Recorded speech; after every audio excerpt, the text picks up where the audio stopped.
So that's how I make my starter. 1,800 milliliters of water. 1/4 of that, in measure at least, is 450 milliliters of dry malt extract. Well, actually, it's 330 roughly milliliters of dry malt extract and 110 milliliters of dextrose. And this is going to be my yeast. Danstar Windsor. And an interesting thing about that yeast, I lost it. I couldn't find it. I thought, where on earth did I put this?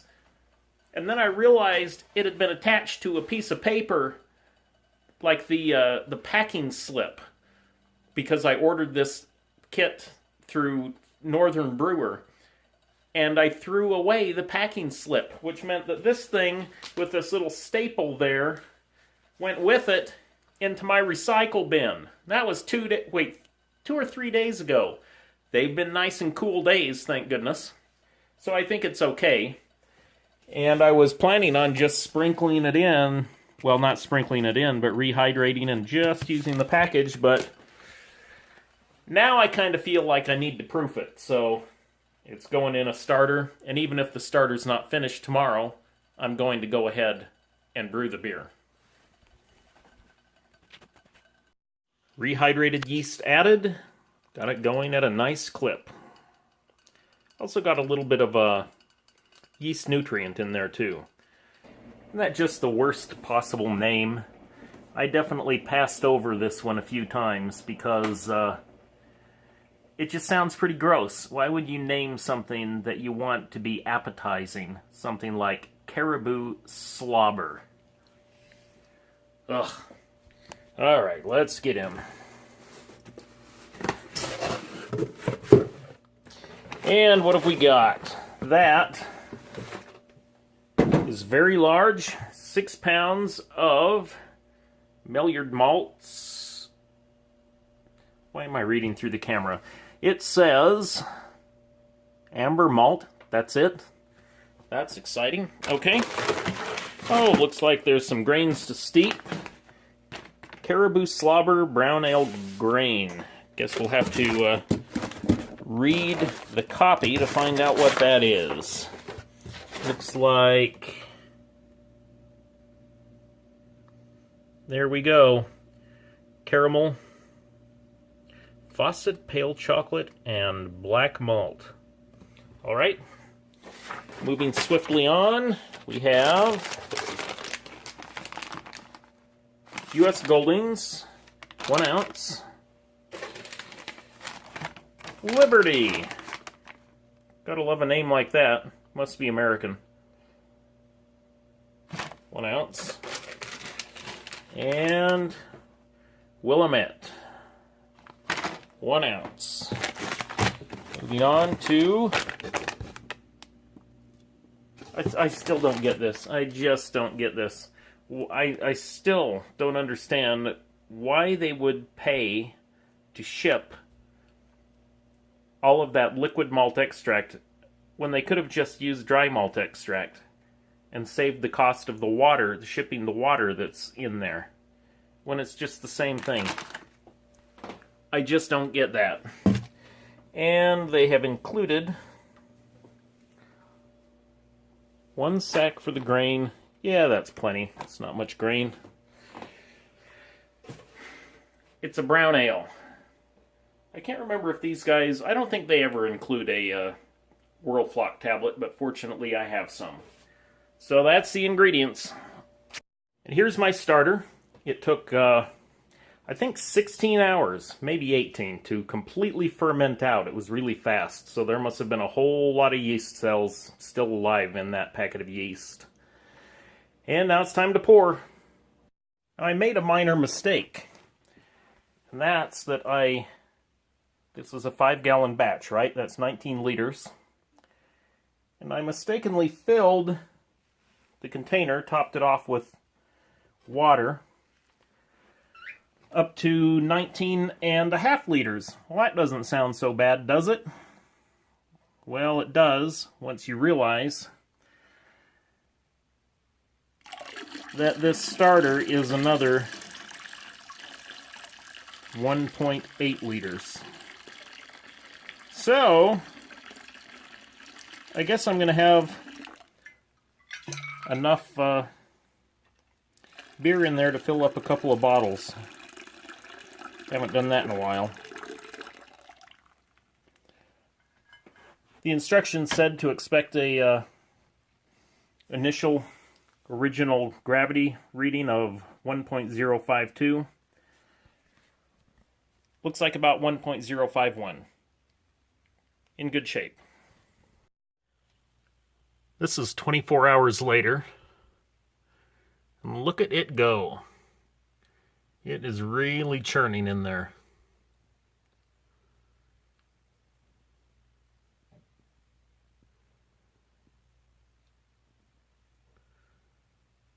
It's amazing there can be that much activity.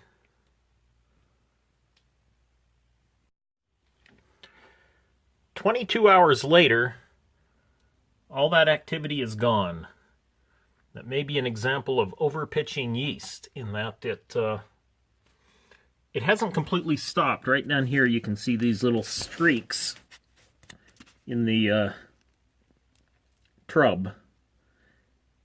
And that's from bubbles going up rarely once in a while. So what concerns me about these Cooper's fermenters is that since they don't have an airlock, they kind of rely on the carbonation wind coming off of the top of the beer to keep the air out, to keep the oxygen out. So I will be putting this in a secondary, but I wasn't planning on doing it for another 5 days. And I almost feel like I should do it now, but I'll wait till at least tomorrow. So here we are. It's day 3 is all. And look what I'm doing. Moving to a secondary. Why am I moving to a secondary? Because I'm afraid that it is fermented out. And it really bothers me to have it in this Cooper's fermenter where oxygen atmosphere can just diffuse in around the top. So I'm getting it in there, and I did something, I guess it's not really strange, because I've read about this before. People, when they move to a secondary, they add a little sugar in order to, well, some kind of fermentable, in order to jumpstart the fermentation process. In my case, I just took one of those little drops. Usually take 2 of these drops and you put them in a bottle when you're bottling those 740 milliliter bottles, like the ones Cooper sells. I just put one of those in there, star sanded up pretty good first. And there it goes. One thing I like about using a secondary is that you have all this trub on the bottom, right? And when you are you're trying to get all the beer out that you can, and you wind up getting some of that trub in your keg or in bottles. But if you use a secondary, you can leave most of that trub in the primary, and then not very much develops. Some develops, but not very much develops in the secondary. And it's a whole lot easier to get all the beer out while getting very, very little of the trub inside your keg or inside the bottles. Just one more thing. I just boiled this bottle. It had star sand in it. Now I use some more star sand to cool it down. What am I going to do with that? I got my hands all cleaned in star sand as well. But I'm filling up this bottle with this trub, which I will then use in some future batch.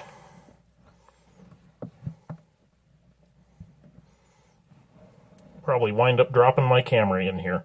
That's just how things go. All right, big bottle of trub. This is it, 12 hours later. Last night I should have taken some video because it was going really good. It was like a train, just blurp, blurp, blurp. I wondered if I had made a mistake in transferring it to the secondary as quickly as I did, but it's pretty dead now. It's not level in there. I think it just ate that carbonation drop and was done. That must have been it. So I'm feeling pretty vindicated about moving it to a secondary as quick as I did to get it into a fermenter with an airlock.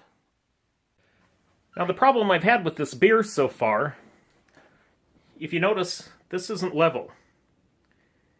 And I actually drew this out of it, which caused this to be sucked all the way to this side as it sucked air into there while that was being drawn out, and yet now it's already over here again. That's because it's still burping after those 2 carbonation drops I put in there. It's been weeks and it still hasn't given up. That's interesting, that kind of shale looking stuff over there other than just bubbles. But if you remember right, so this is the 5-gallon mark right there. So down to there, we could fit it all in a keg. Everything above there has got to be in bottles. So right now, I'm putting it in bottles. And I'm a little worried about that, simply because it's still bubbling. And I'm a little concerned the bottles may break, but it's a risk I have to take. That's what plastic bags are for. Now I am, I think, just a little bit more paranoid about oxygen than maybe I need to be. Definitely more than most home brewers. If you listen, and you can kind of see in there, you can hear bubbles coming up. That's because I have my CO2 tank hooked up to the liquid side, putting CO2 in there. I first sort of tried to purge the atmosphere out of there by turning the CO2 on, blowing it out. And then I leave it on just a little bit so that it is constantly filling with CO2 as it's filling with beer. That way it isn't allowing oxygen in, or at least isn't allowing much oxygen in. Got all I can out of there. Got 5 740 milliliter bottles, plus, I don't know, it's maybe a quart shy of 5 gallons, and I really drained it dry. Got a little bit of that yeast in there, I don't know, maybe half a teaspoon, but do we care? No, because we're filtering it.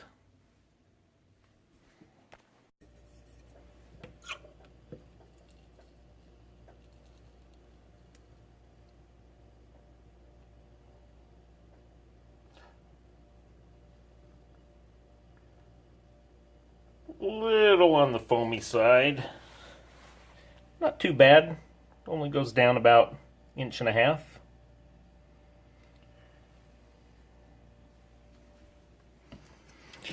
And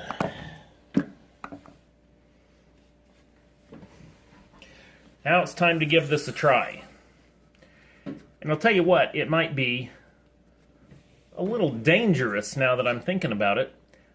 I soaked those, I filtered this beer, and I soaked the filters. Let me go grab one of those.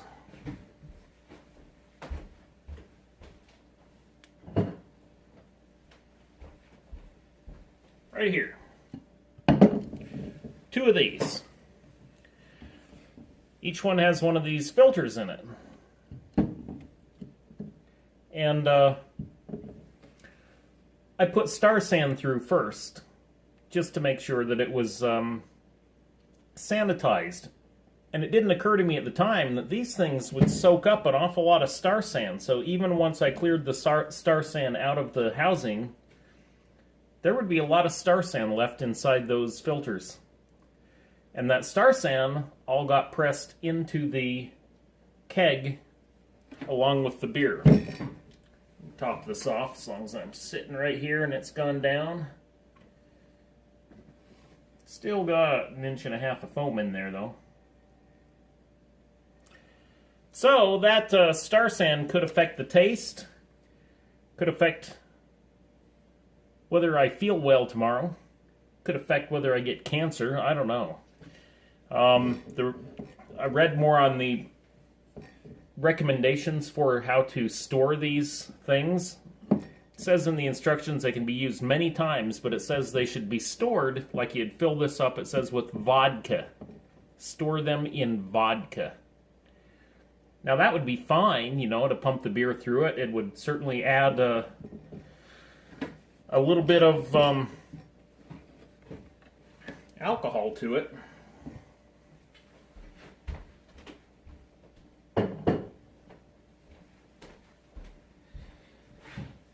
But here goes.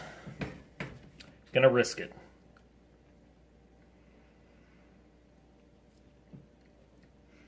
Mostly just smelling and tasting the foam right now. Some ice off the glass. I don't know why, it reminds me of ice cream at this point. Like when you walk into a Baskin Robbins or a Snow Groves or someplace like that.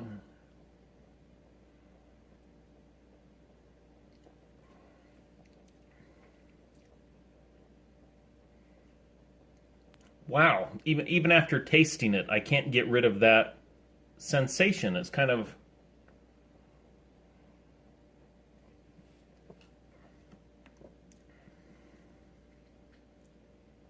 I can say this much, I'm not good at tasting beer in terms of describing it.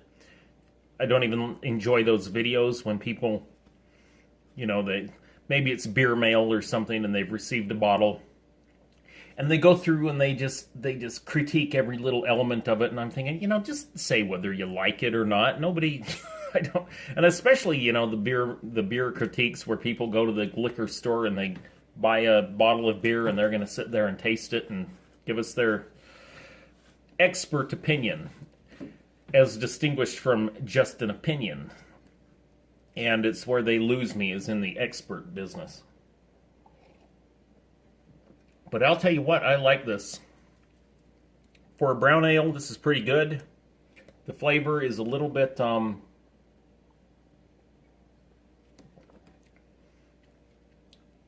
it's about average. It's not real strong. It's not weak. I would put it just a little bit on the strong side. So if you like brown ales, I think this Caribou Slobber is a something I would recommend. And I'm glad I made it. And I'm glad I bought it. And I don't usually buy too many beer kits over again. And because I like to just keep moving and trying new things. But this is a good enough one that, even right at first, most beers when I taste them, I don't like them at first. And then they kind of grow on me as the keg empties. But this one I like right away. And I think the aroma is why. So that's it for the Caribou Slobber. If you'd like to see